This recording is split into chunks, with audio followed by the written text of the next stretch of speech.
প্রাক্তন বহরমপুরের সাংসদ অধীর রঞ্জন চৌধুরী বললেন, যদি সিনেমার পর্দায় মোদিজি নেমে যান তাহলে সিনেমার নায়কদের পেটের ভাত মারা যাবে।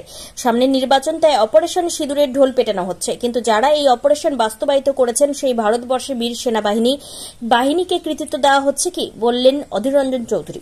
দেখুন, একটা প্রাইম মিনিস্টারের এ ধরনের ফিল্মি ডায়লগ শোভনীয় নয় বলে মনে করি। আগামী দিনে এখন হয়তো টিভির পর্দায়, সিনেমার পর্দায় দেখছি না, যদি সিনেমার পর্দায় মোদিজি নেমে যায় তাহলে নায়কদের কিন্তু পেটের ভাত মারা যাবে, এটুকু বলতে পারি। আমরা প্রমাণ করতে চাই যে কোনো ব্যক্তি নয়, ভারতবর্ষের যে সামরিক বাহিনী তাদেরকে কৃতিত্ব কি দেওয়া হচ্ছে বলুন তো? খালি ঢোল বাজানো হচ্ছে এই অপারেশন সিঁদুর। এই ঢোলটা বাজছে কেন?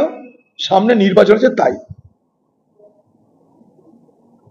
সামনে নির্বাচন তাই অপারেশন সিঁদুরের ঢোল এখন বেজেই যাবে। যারা অপারেশন সিঁদুরটা ঘটালো তারা কই?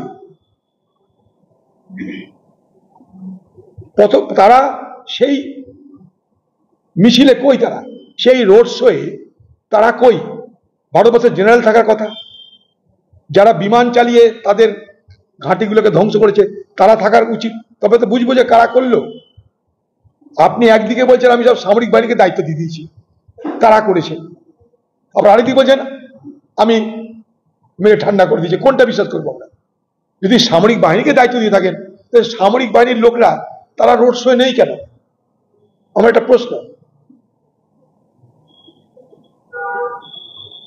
রাহুল গান্ধী কথা উত্তর দিতে পারছেন না, হামলা করার আগে খবর দিয়ে দেওয়া হয়েছিল, তার কোনো উত্তর দিতে পারছে না যথার্থ।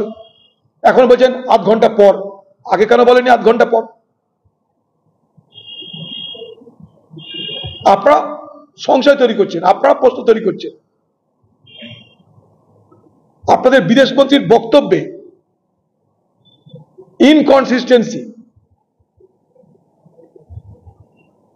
অর্থাৎ একবার এদিক একবার ওদিক দেখা যাচ্ছে। স্বাভাবিকভাবে প্রশ্ন তো উঠছে যে হয়েছেটা কি আসলে।